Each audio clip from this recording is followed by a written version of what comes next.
Selamat sore pemirsa sekalian, ketemu lagi di acara Ngopini bersama saya Timur Manurung. Kali ini saya mengajak rekan sejawat dan tokoh di pergerakan Indonesia saat ini. Beliau cukup menjadi media darling, terutama 3 tahun terakhir. Bima Yudhistira dari Selios. Selamat sore Bim. Makasih Bang Timur. Kita akan membicarakan mengenai ekonomi Indonesia, tapi dari perspektif lingkungan. Ya.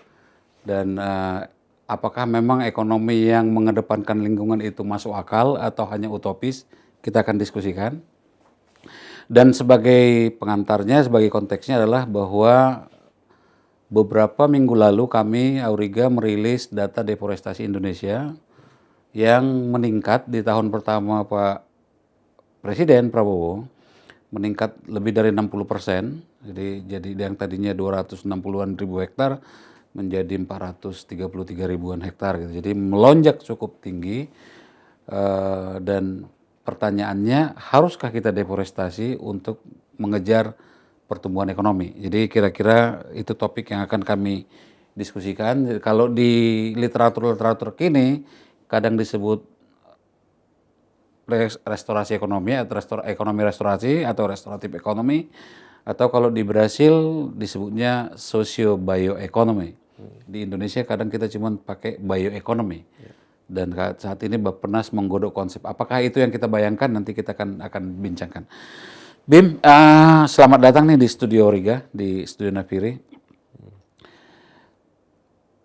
Saya yang sudah cukup lama berkecimpung di dalam advokasi lingkungan gitu, kadang atau sering geleng-geleng kepala melihat pemerintah yang hanya mengedepankan ekonomi mercusuar, ekonomi yang hanya melayani pemain-pemain besar, seolah-olah harus menjadi pemain besar dan nggak mungkin kita semua jadi pemain besar. Nah, jadi konglomerasi kalau di zaman Soeharto, sekarang misalnya kalau di sektor kehutanan, Pulp and Paper Indonesia itu bisa dibilang hanya punya 2 keluarga. Seolah-olah nggak mungkin membangun ekonomi di sektor lingkungan yang membawa rakyat kebanyakan gitu. Di tambang juga sama. Kalau kita lihat juga pemain-pemain tambang relatif sama. Tidak banyak data yang keluar, tapi di kelautan ternyata juga sama. Jadi pengusaha-pengusaha besar itu dilayani betul, nelayan-nelayan kecil itu makin susah dan harus menginduk atau melayani pemain-pemain besar. Sawit kita dikuasai kurang dari 100 pemain dengan luas sawit kita 17 juta hektar. Nah, kecenderungan ini itu dalam pengamatan Bima itu apakah memang begitu atau seperti apa yang Bima amati? Ya, kita tuh masih kuno sekali ya, karena sebenarnya banyak sekali cara-cara untuk melihat model ekonomi yang jauh lebih berkualitas. Karena sudah mulai diragukan kalau hanya mengejar pertumbuhan. Dan 50 orang yang paling kaya, itu 58%-nya dari bisnis ekstraktif memang. Sebagian besar dari tambang dan perkebunan sawit. Itu yang membuat kenapa ekonomi kita kayak jantung tuh dak-dikduk. Dan dulu ada konsep yang menarik tuh dimulai dari 2011. Jadi ada 70 mahasiswa dari Harvard University. Dia walk out dari salah satu ruang kelas yang diajar sama Profesor George Mankiw. Jadi si Mankiw ini jadi buku textbook semua jurusan ekonomi di seluruh dunia. Ternyata udah nggak relevan. Jadi mahasiswanya nanya, kenapa sih yang dikejar adalah kue ekonominya makin besar? Jadi bukan pembagian porsi kue ekonominya yang semakin merata. Termasuk juga mulai ada namanya planetary boundaries, batas-batas soal bagaimana kita mengkonsumsi, bagaimana melakukan produksi. Jadi sudah mulai di-challenge. Nah, Indonesia ini agak terputus dari model-model ekonomi yang disebut ekonomi restoratif atau ekonomi alternatif tadi. Jadi semuanya mulai dari APBN, mulai dari asumsi-asumsi pemerintah dokumen-dokumen pemerintah, sebagian besar, tidak semua, tapi sebagian besar itu masih mendorong pertumbuhan di daerah, pertumbuhan. Yang dibanggakan di Maluku Utara, pertumbuhan. Pertumbuhannya sempat 30%, kemarin kuartal pertama pertumbuhannya 20%. Tapi pertumbuhan ekonominya buat siapa? Dan pertumbuhan ekonominya apakah bisa mengurangi ketimpangan, bisa menjaga alam. Jadi sudah mulai ada challenge di situ, Bang. Dan challenge-challenge ini sudah makin menjadi narasi. Nah, tapi narasi-narasi besar nih yang harusnya mulai diarahkan. Jangan sampai di-reclaim, karena akan menjadi greenwashing. Misalnya semua orang sekarang ngomong soal ekonomi hijau, ekonomi berkelanjutan. Padahal Kayak isinya latah aja udah ya. latah gitu ya. Tapi jauh dari konsep ekonomi yang sebenarnya benar-benar hijau. Jadi yang restoratif ini yang kita teliti, dia memulihkan. Tapi restoratif ini hanya bagian perjalanan, dari ujungnya adalah regeneratif. Oke. Jadi tindak lanjut dari restoratif sudah memulihkan, dia akan terus-menerus melakukan pemulihan sendiri menjadi regeneratif. Dan itu kalau dilihat ekonomi value-nya atau nilai ekonominya juga besar. Studi kita tuh 2.200 triliun dalam 25 tahun ke depan. Jadi kalau mau ditandingin sama ekonomi yang ekstraktif, sawit maupun tambang, itu sebenarnya kontribusi mereka itu semakin mengecil terhadap ekonomi. Jadi kenapa nggak kita coba hal-hal yang baru, tapi ini bukan eksperimental sebenarnya. Contohnya udah mulai banyak ya. Apa contohnya misalnya itu?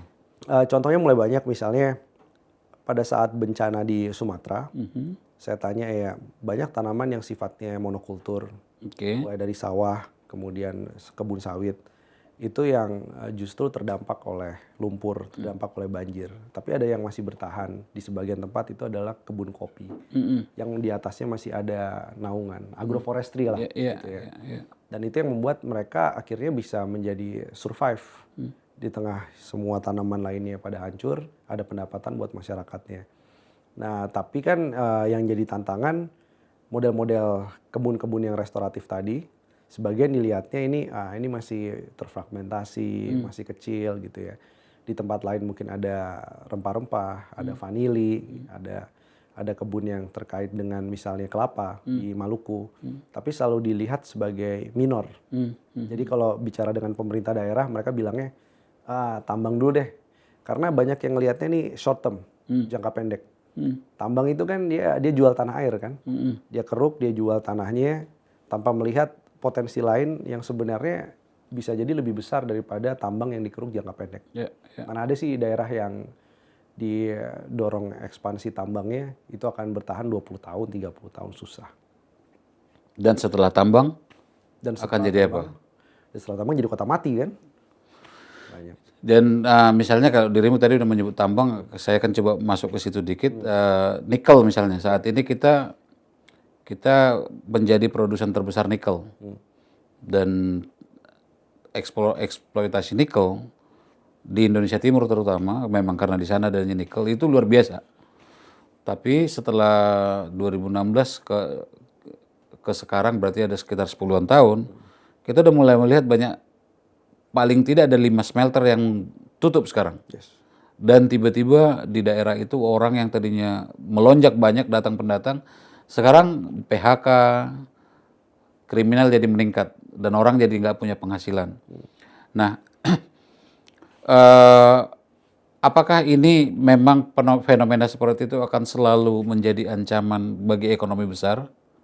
Atau gimana menurut Bima? Ya akan selalu embedded, dia akan selalu menempel dari sistem ekonomi yang ada sekarang kalau kita masih pakai jalur ekstraktif asal nambang tadi ya. Satu, ada yang bilang ada jaminan reklamasi kan. Jadi seolah ini kan selesai nih dengan adanya, udah nggak apa-apa tambang. Nanti gimana pasca itu? Ya pasca itu orang akan hidup dari jaminan reklamasi, kan buktinya nggak bisa gitu. Terus tenang aja, nanti akan ada tambang, akan membawa biasanya kesejahteraan tadi. Tapi kalau studi kita tuh ngelihat tambang, misalnya tambang dan smelter nikel, itu serapan tenaga kerjanya naik tahun pertama pada waktu konstruksi sampai tahun ketiga. Setelah itu turun karena udah mulai operasional. Nah, turunnya ini bahkan lebih ekstrim karena kita terlalu membiarkan tambang ekspansif. Dalam 10-12 tahun terakhir oversupply. Harganya jatuh sekarang, banyak yang tutup. Banyak yang tutup, justru pemerintah daerah mulai ngerasa nih, kok kayaknya ngerjain smelter, pertumbuhan ekonomi tinggi, uangnya juga nggak berputar di daerah sekitar smelter. Kalaupun masyarakat ada di situ jadi tukang laundry, jadi tukang jaga kos-kosan. Bahkan banyak perempuan yang jadi korban HIV/AIDS.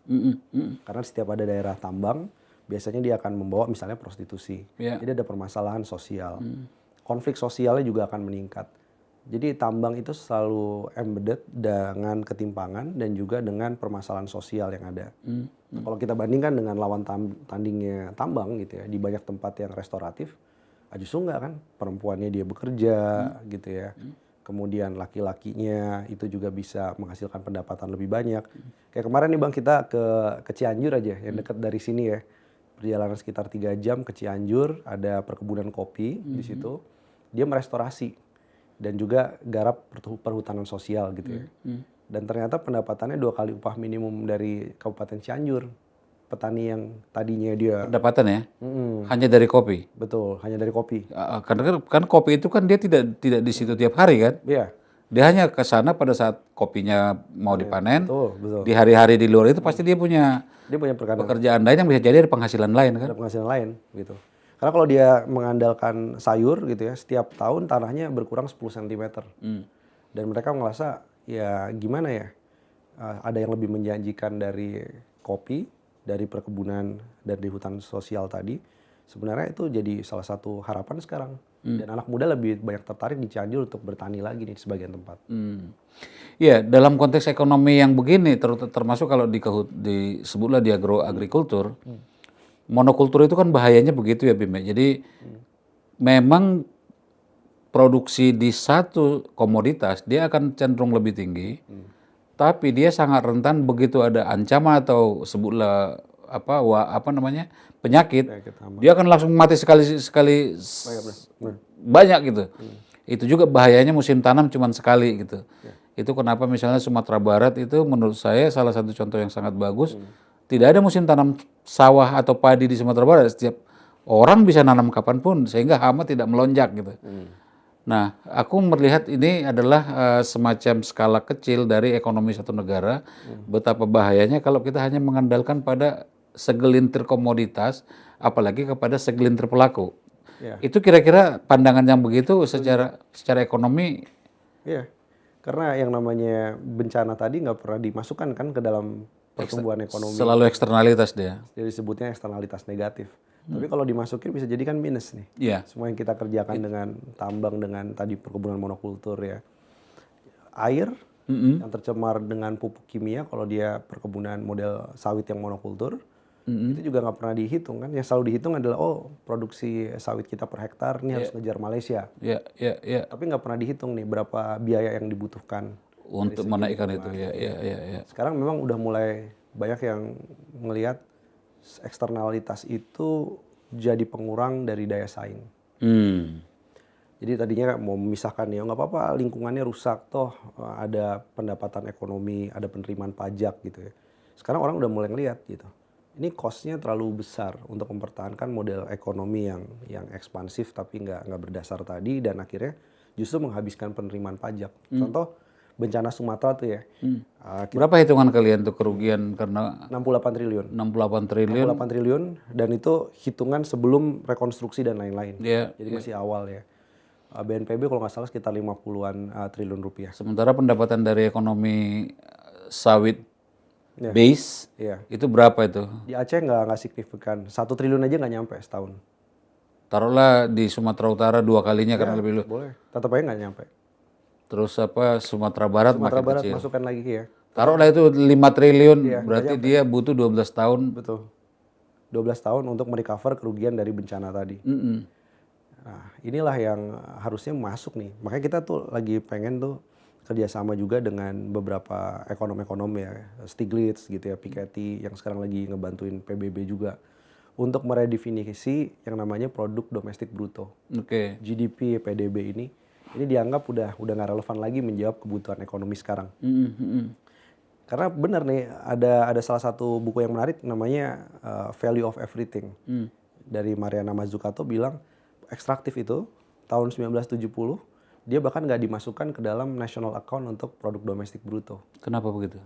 Karena dianggap nggak ada value yang muncul. Dia mengekstrak value. Dia bukan menciptakan nilai. Jadi di produk domestik bruto itu pertambangan harusnya dikecualikan. Dan itu kita masukkan. Nah itu baru tahun 70-an akhirnya dimasukkan. Jadi baru-baru aja dia itu masuk. Dan itu signifikan pula di kita. Nah akhirnya jadi signifikan. Dan itu merusak hitungan-hitungan kita. Betul. Dianggapnya ekonomi kita tumbuh 5%, ya 6% gitu ya. Itu ada kontribusi dari tadi yang sebenarnya dia mengekstrak tapi dia tidak menciptakan nilai.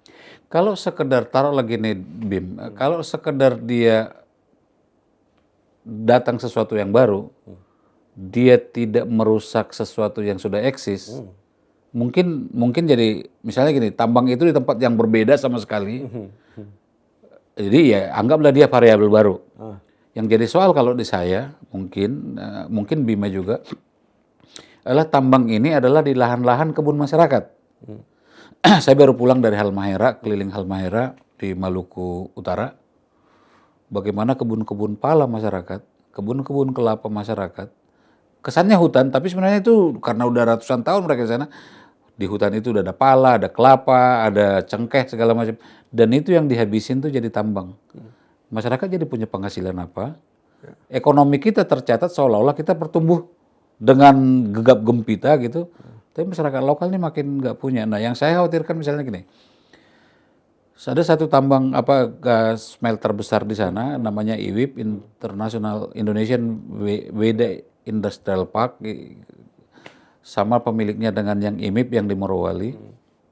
Itu besar memang. Tapi sekarang itu dia hutan habis. Dia juga buang sembarangan ke laut. Ya, tailingnya. Nelayan nggak bisa melaut. Tidak hanya nggak ada ikan, tapi dilarang bahkan. Nah sekarang kemudian kalau nanti tiba-tiba, taruh sekarang mereka bisa lah, sekarang masyarakat bisa dapat bikin kos-kosan. Tapi kalau tiba-tiba nanti ini tutup, orang yang tadinya hanya 2.000-an orang di satu kampung, tiba-tiba sekarang ada 300.000, hutan nggak ada, laut nggak bisa lagi mereka nelayan. Ini jangan-jangan mereka di pulau yang relatif kecil, jangan-jangan mereka tinggal bunuh-bunuhan nih nanti nih untuk makan. Oh iya. Dan udah mulai kelihatan sebenarnya. Konflik SARA tuh udah mulai naik di beberapa tempat yang industrinya sudah mulai agak goyang ya. Nah, ini juga saya mau nanya nih Bang, ini kan bicara soal perikanan tadi ya. Ini kan sebenarnya daerah Maluku, terutama di bagian utara, Maluku dan Maluku Utara, ini kan kaya ya soal tuna ya. Nah tapi kan juga dampaknya tadi ketika smelternya mulai goyang, sementara lautnya tercemar, ini kan kita kehilangan restoratif di sektor perikanan juga. Nah, ini menurut Abang gimana nih? Kan ada banyak penelitian yang udah kecemar limbah berat, udah mulai kayak Teluk Minamata, suatu saat akan terjadi. Ekspor ikan kita juga bisa bermasalah nih gimana Bang? Itu yang kalau saya nanya kepada teman-teman terutama di pemerintah daerah dan peneliti-peneliti setempat, saya agak curiga dengan data ikan itu kok nggak terlihat bahwa ikannya menurun. Jadi memang yang Selios dulu sempat ramaikan soal data statistiknya pemerintah yang seolah-olah diakalin, tampaknya terjadi di sektor perikanan karena nggak termanifestasi dari data statistik setempat bahwa ikannya berkurang. Padahal kita tahu misalnya Teluk Weda itu sekarang nggak ada nelayan. Di sepanjang perairan Sulawesi itu nggak ada nelayan misalnya. Jadi kalau misalnya ini soal memang pada data. Nah tapi pada data itu juga bahwa saya sepakat dengan yang namanya kedaulatan pangan. Ketahanan pangan juga saya sepakat. Pertanyaannya ketahanan pangan seperti apa yang kita nggak pernah, menurut saya kita sangat jarang atau bahkan tidak pernah melihat di publik bahwa data ikan itu adalah pangan. Sehingga ketika ketahanan pangan yang selalu didengung-dengungkan Pak Presiden atau siapapun di pemerintah seolah-olah hanya keberadaan beras. Ya, padahal pangan itu nggak hanya beras gitu. Nah, harusnya semua ini terhitung kalau memang mau ngomong kedaulatan, janganlah kedaulatan, ketahanan pangan, harusnya pangan-pangan lokal gitu. MBG itu menurut saya itu bisa jadi kalau misalnya pangannya wajib ikan dan wajib dari nelayan lokal. Pangannya wajib sagu, papeda dari petani setempat. Sekarang kan nggak ada kita beras. Ya, dan seolah-olah dari Jakarta gitu. Nah itu yang kalau menjawab pertanyaan tadi Bim. Jadi agak sama. Saya concernnya adalah bahwa karena kita cenderung malas berpikir, sehingga kita hanya mencari data-data perekonomian yang ada, kita tidak menghadirkan data-data yang tidak dihadirkan selama ini, maka kemudian kita melupakan tuh. Dan itulah yang membuat saya agak khawatir keanekaragaman Nusantara itu jadi hilang tuh, Iya. termasuk pada pangan. Ya, jadi cara mereka untuk melihat pangan itu adalah cara yang sebenarnya orde baru ya. Politiknya politik perberasan, buka sawah, sementara yang sudah ada, contoh di daerah-daerah Papua itu kan, mereka kan ngelihat bahwa supermarketnya itu ada di hutan-hutan yang sekarang sedang terancam dengan proyek yang food estate dan energy estate itu ya. Nah jadi saya juga ngelihat gini Bang, kalau ini terus dijalankan, ada satu titik dan sudah terjadi sebenarnya tahun lalu, klaim soal surplus pangan ya. Tapi di Papua itu semakin banyak cetak sawah dibuka, semakin tinggi harga berasnya. Dan mereka nggak punya opsi lagi kan, kecuali makan beras atau makan gandum. Kan dulu waktu kelaparan di Yahukimo, Ya. itu kan karena masyarakat sudah terbawa mengkonsumsi beras, padahal di hutannya pada saat itu banyak potensi pakan, tapi masyarakat sudah berubah menjadi mengkonsumsi apa yang gampang gitu. Mereka petatas atau umbi-umbian, sebenarnya di hutan masih banyak. Nah saat sekarang dengan proyek sekarang agak khawatir kita jangan-jangan udah berubah alamnya. Dalam konteks Papua, iya. Jadi keragaman pangan yang menjadi ke local wisdom apa kearifan lokal itu hilang dengan kita mencangkokkan 4 sehat 5 sempurna ala Jawa nih, ala Jakarta gitu.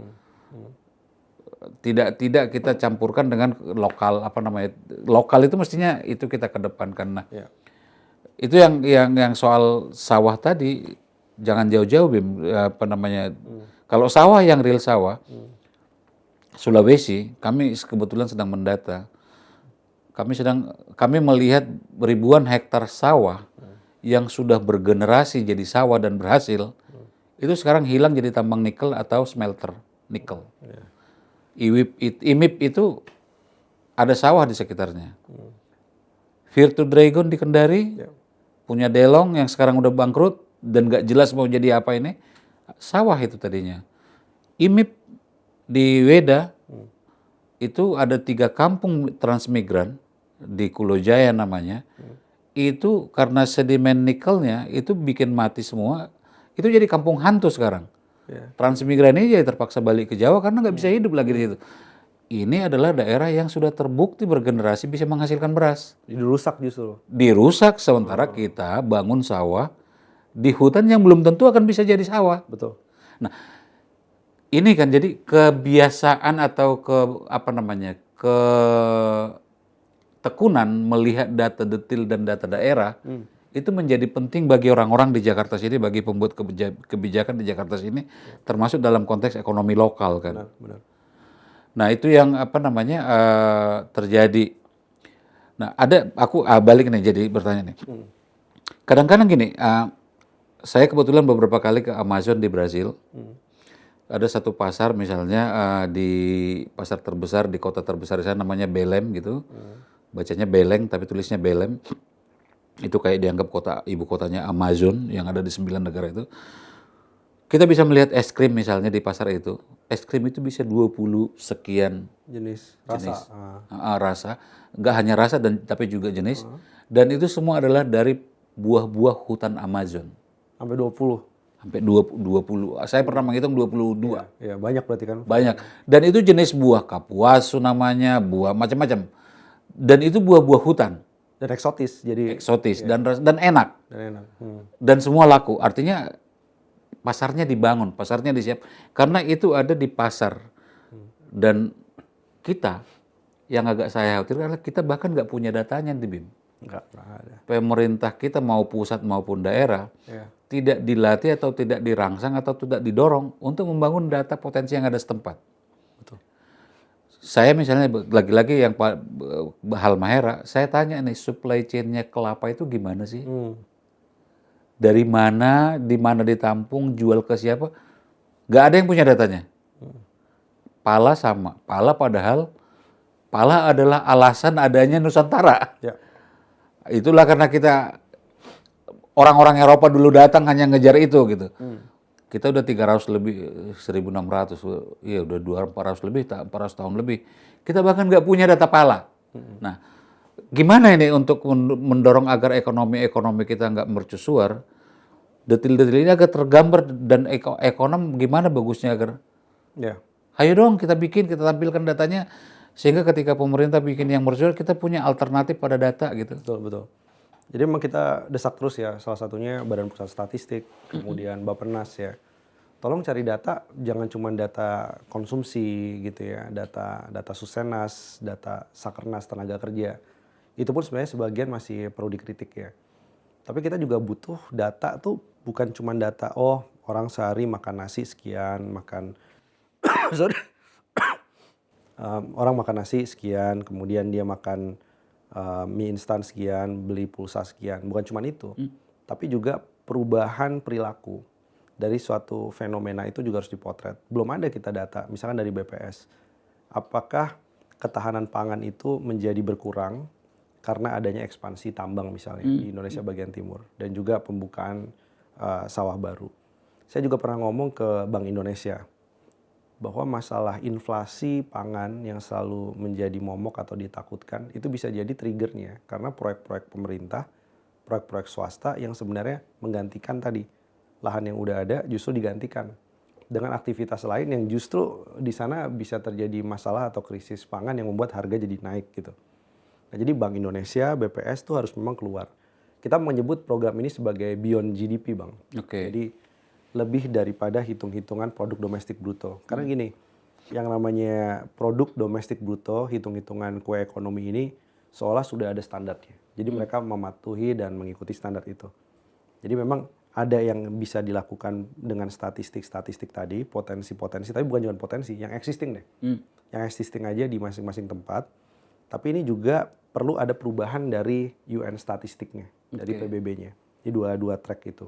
Nah di sisi yang lain sebenarnya daerah-daerah yang punya otonomi khusus, daerah-daerah yang pemerintah daerahnya juga paham, itu sebenarnya sudah mulai ada request ya. Karena saya ngeliat gini, ada banyak daerah yang bikin RPJMD, yang bikin pemetaan potensi sosial, potensi ekonomi, itu business as usual. Jadi saya pernah lihat satu kabupaten gitu di Indonesia bagian timur, RPJMD 5 tahun yang lalu dengan yang 5 tahun yang ke depan, ini isinya kayak copy paste. Hanya mengganti angka tahun gitu. Angka tahunnya. Tapi isinya nggak berubah-ubah gitu. Kadang-kadang loh ini kok kelapanya segini aja gitu, nggak diupdate dan lain-lain. Jadi tadi ada kemalasan, tapi sekarang kan juga karena ada efisiensi anggaran, ya mungkin mereka harusnya kerjasama nih dengan think tank, dengan akademisi, dengan CSO juga ya. Sehingga si pemerintah daerah ini tanpa menunggu dari pusat, mereka sudah punya pemetaan yang rinci, bahkan datanya harusnya dinamis. Artinya tiap 3 bulan sekali mereka update tuh. Gitu. Jadi sehingga bisa ekonomi pun bisa, kan ekonomi kan harus predictable ya. Tapi dengan data-data yang update terus, prediksinya juga jadi atau perencanaannya juga jadi Iya. lebih valid dong, lebih bagus gitu ya. Kalau nggak nanti yang punya data selalu data cadangan nikel, data cadangan batu bara. Iya, selalu kita ngomongnya deposit lah, berapa kita ekspor. Dan kita bangga mengekspor batu bara banyak, ekonomi kita bergantung pada itu. Padahal itu ketahanan material esensial itu untuk ketahanan kita mestinya itu nggak boleh ekspor mestinya gitu. Ya. Dan sebenarnya masyarakat sekitar bahkan lingkar tambang juga nggak butuh energi sebanyak batu bara yang diekspor itu juga. Yang jadi soal bahkan di daerahnya ditambang batu bara, tapi mereka biarpet listriknya gitu. Iya. Karena supaya melayani kepentingan industri. Kayak misalnya di IMIP, bukan IWIP di Beda. Di sekitar itu oke, di desa namanya Lilip sama Gemap, oke. Tapi nggak berapa jauh dari situ desa, itu listriknya malam mati gitu. Padahal di sekitar hanya sekitar jarak 15 menit naik motor, itu listriknya 24 jam. Ini desa yang listriknya nggak ada gitu, sinyal nggak ada dong kalau nggak ada sinyal. Kan betapa nggak adilnya gitu. Ya, dan itu harus direklaim Bang. Jadi ini menarik nih. Jadi kalau kita bicara ketemunya di mana sih ketahanan energi dengan ketahanan pangan tadi gitu ya, dengan model ekonomi yang baru, ya ini harus saling melengkapi. Jadi orang itu bisa mengolah pangannya, sampai malam misalnya, ibu-ibu bisa milahin biji kopi gitu ya, bisa lakukan banyak hal pengolahan sampai malam. Kalau atasnya itu, atap rumahnya itu ada panel suryanya. Jadi sebenarnya model-model energi, ketahanan energi itu yang dimaksud tuh yang begitu tuh. Harusnya kita mulai mengarahkan ke situ ya. Ini kita sebenarnya saya melihat ada blessingnya dengan perang mestinya dengan perang Iran ini. Cina yang menikmati karena Cina udah raja panel surya saat ini. Benar. Energi mereka siap, mobil listriknya siap. Kita mestinya harusnya menyadarkan kita bahwa udah dong, energi fosil itu udah selesai. Tapi kan kita nggak melihat pemerintah kita sevisioner itu gitu. Ya, kita harus ngebelokin nih, misalkan kayak 100 gigawatt panel surya mau di tiap atapnya Koperasi Desa Merah Putih. Menurut saya sih awal mulai jangan dari situ dulu. Awal mulanya tadi pemetaan data, yang kita butuhkan hilirisasi perkebunan yang restoratif itu tuh. Iya. Biar punya nilai tambah. Nah, di situ kebutuhan energinya berapa? Yang harusnya di situ dipenuhi dulu lah. Nah, jadi memang ada fragmentasi, balik-balik lagi ngomongin energi terbarukan nih juga model ekonomi yang tersentralisasi di pusat. Yang main adalah mereka yang punya modal besar gitu. Jadi mau ngomong energi, mau ngomong pangan, mau ngomong mineralnya, itu memang masih cara pikirnya mungkin cara pikir yang kolonial gitu. Koruptif lah, kolonial lah. Iya. Itu harus dirombak. Saya sih masih optimis ya Bang ya. Jadi memang sekarang ada yang bilang ekonomi restoratif itu masih terfragmentasi, masih ada di daerah sini. Apa yang membuat mereka tidak terfragmentasi? Sehingga tidak jadi contoh yang kecil-kecil tadi ya. Salah satunya kan integrasi. Oke. Koneksi itu apa? Koneksi rantai pasoknya dan koneksi energinya, sumber energi tadi. Itu yang harusnya dipenuhi dulu tuh. Makanya di Papua tuh pernah ada ide, gimana kalau kita bikin semacam daerah atau zona restorasi ekonomi. Satu, dia buat ngejaga biar nggak ekstraksi masuk ke zona itu. Dan ini harusnya semua Papua sih, itu masuk zona non ekstraksi atau zona restoratif. Tapi di situ kalaupun ada kawasan industri yang sudah dibangun, maka kawasan ekonomi khususnya itu untuk mengolah produk-produk restoratif tadi. Sebagian untuk subsisten, sebagian lagi surplusnya bisa diekspor. Iya. Nah kalau ini kan hubungannya nanti jadi kalau udah ngomongnya skalanya besar dengan meski beragam, kan butuh infrastruktur nih. Ada cerita misalnya kayak di Morotai, satu pulau, satu di Maluku Utara. Dia ikannya banyak. Dia bisa menghasilkan sampai 2.000 ton misalnya gitu ikannya. Tapi karena di sana kapal hanya mampu mengangkut 100 ton. Bisa produksi dan itu nggak merusak, sebutlah begitu. Ya bisalah nanti nggak usah sebanyak itu. Ya, bisa dipilih cara penangkapan ikan yang tidak merusak. Tapi nggak ada nih yang bisa, nggak ada infrastrukturnya. Iya.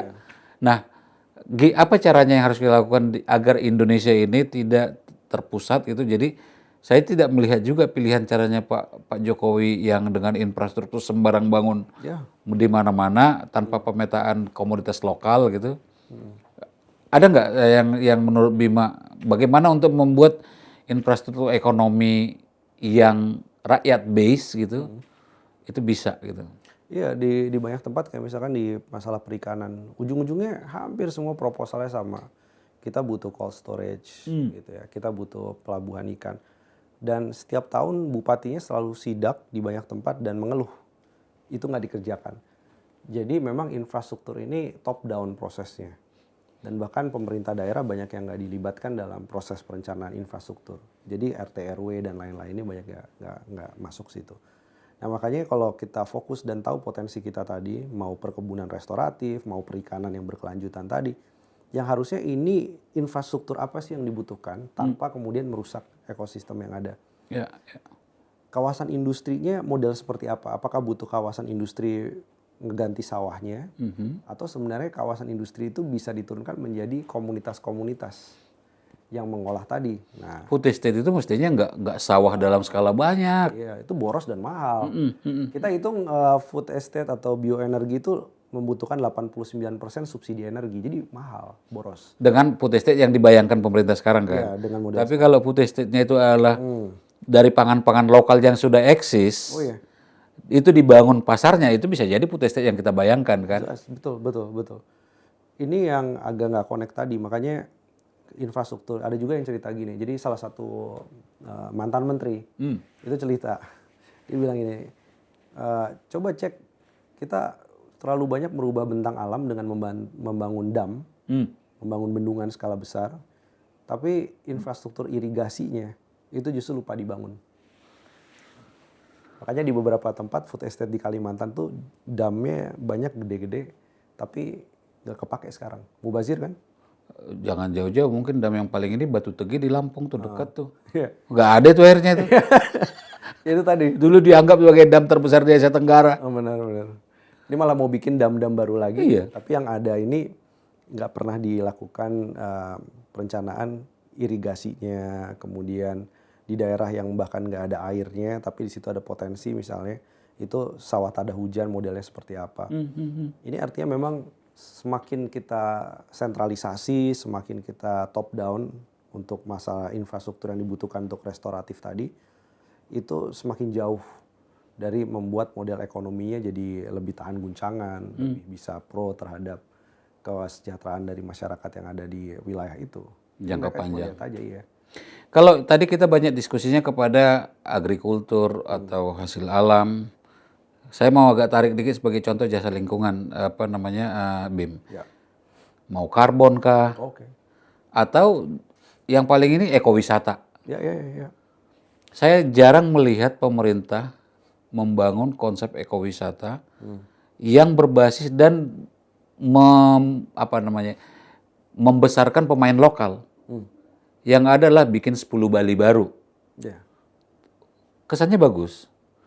Tapi yang dilakukan adalah membuat pemain-pemain Jakarta bebas masuk ke daerah sehingga pemain lokal nggak berkembang. Oh, jelas. Mereka hanya jadi pelayan pemain-pemain Jakarta. Lagi-lagi ekonominya begitu, Nenek. Saya kadang-kadang agak putus asa melihat bagaimana konsep-konsep yang bagus secara judul pada pelaksanaannya justru merusak gitu. Jangankan tidak kurang bagus, tapi ini bahkan merusak gitu. Apa yang harus kita lakukan agar ekonomi kita nggak koruptif begitu, atau nggak dikorupsi gitu konsepnya gitu? Iya, jadi ada banyak kasus sebenarnya kayak Gua Pindul tuh di Jogja, dia ekosistem karsnya dijaga, pengelolaannya komunitas, dan ada batas.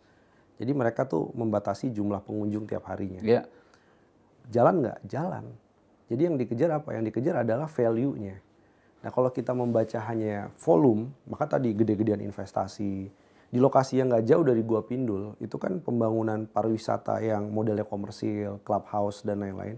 Itu justru banyak menyingkirkan masyarakat juga. Jadi cuma tukang parkirnya, cuma jaga tiketnya, tiket masuknya.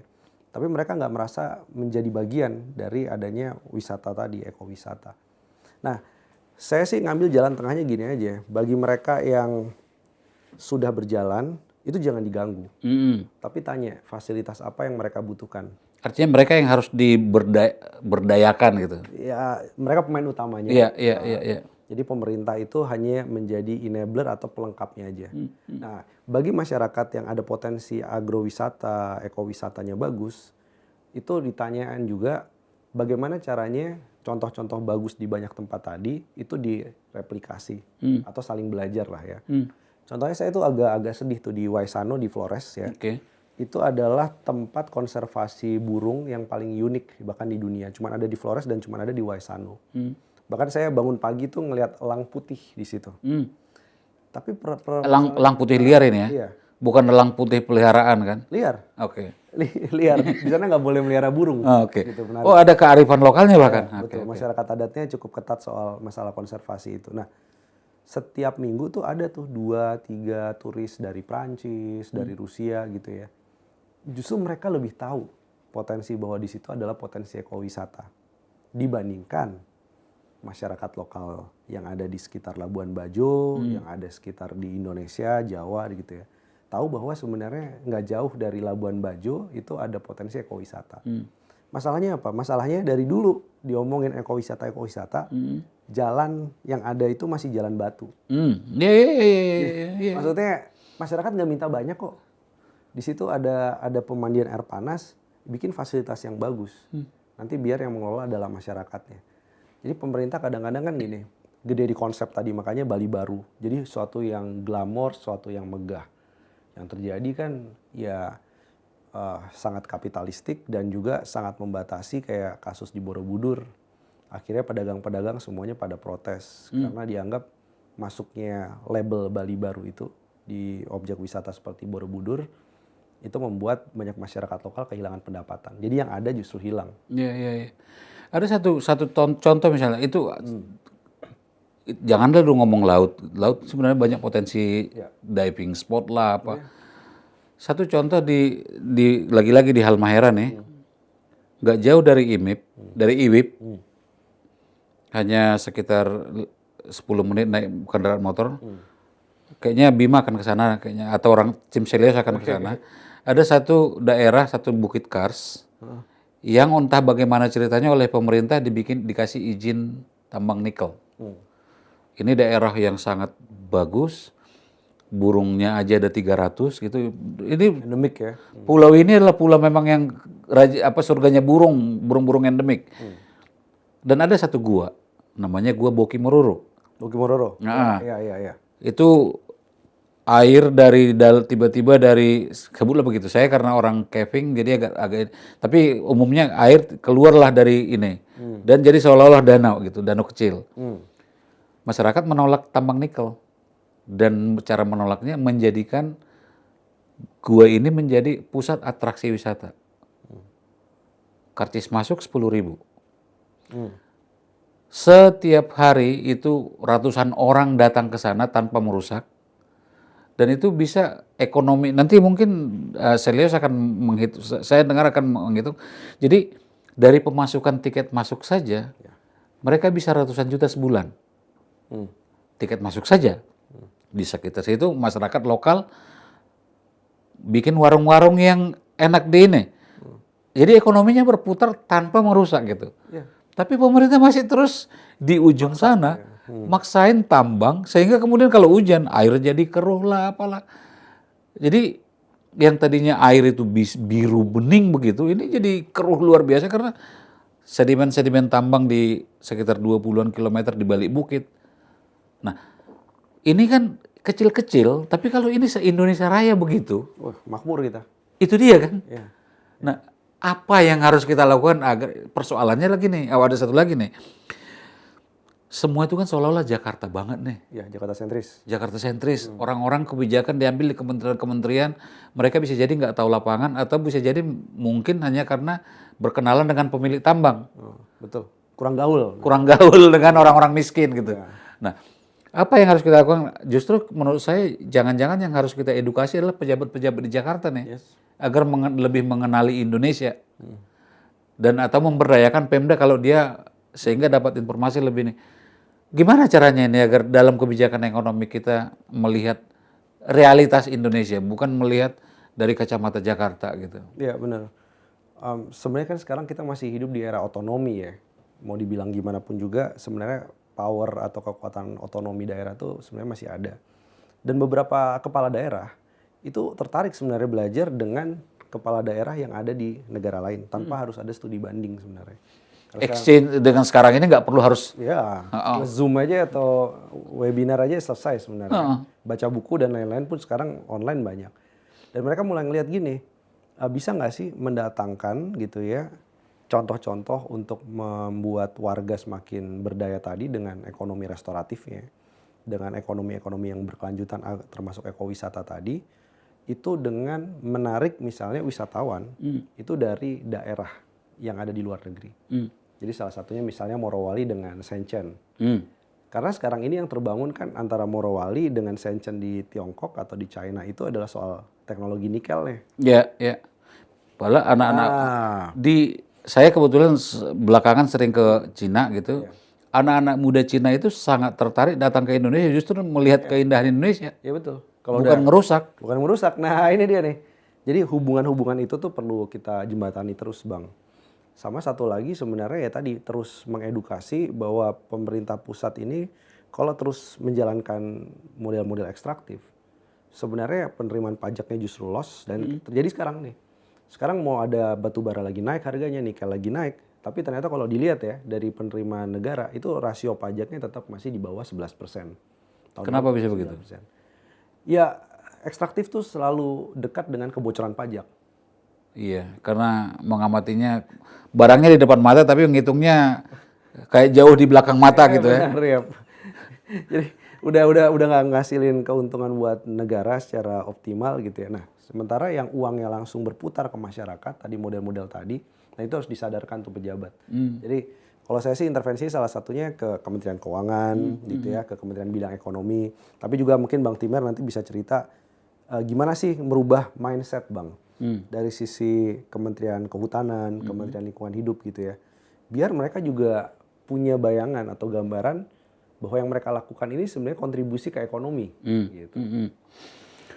Kalau dari pengalamanku banyak berinteraksi dengan Kementerian Kehutanan terutama Kementerian Lingkungan Hidup sekarang kami masih belum. Ya. Tapi Kementerian Hidup dulu malah lingkungan hidup yang dulu agak apa namanya sempat tapi kemudian digabung jadi KLHK saat itu kan.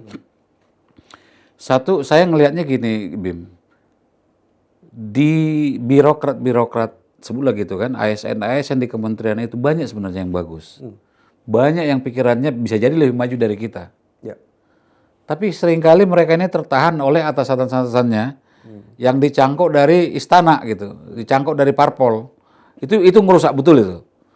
Jadi sekarang ini misalnya kabinet yang tidak merit tidak Tidak zaken.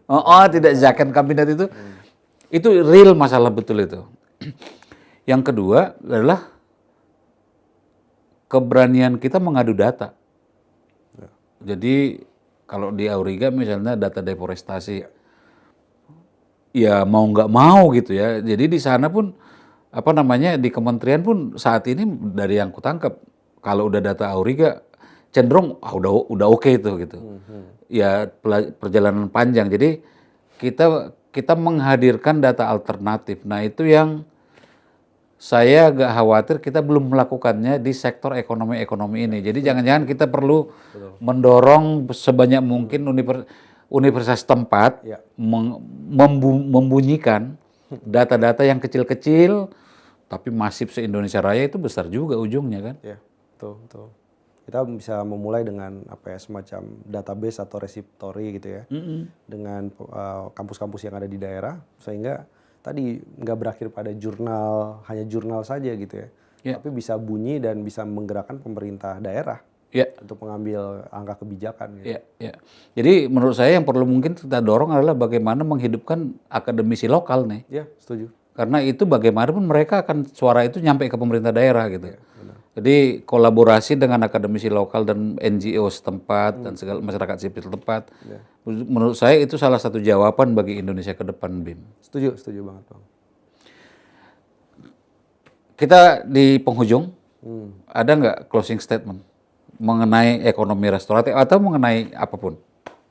Ya, kita harus punya optimisme dan optimisme itu nggak perlu menunggu gitu ya pemerintah sebenarnya melakukan sesuatu, tapi kita bisa melakukan tadi seperti data yang lebih presisi, lebih akurat untuk membaca potensi ekonomi restoratif, ekonomi berkelanjutan yang ada di tiap daerah dan juga mengetuk pintu dari pemerintah pusat, pemerintah daerah bahwa ada model ekonomi yang jauh-jauh lebih mensejahterakan, lebih berkualitas dibanding model ekonomi yang ada sekarang yang nggak berubah dari zaman VOC Belanda.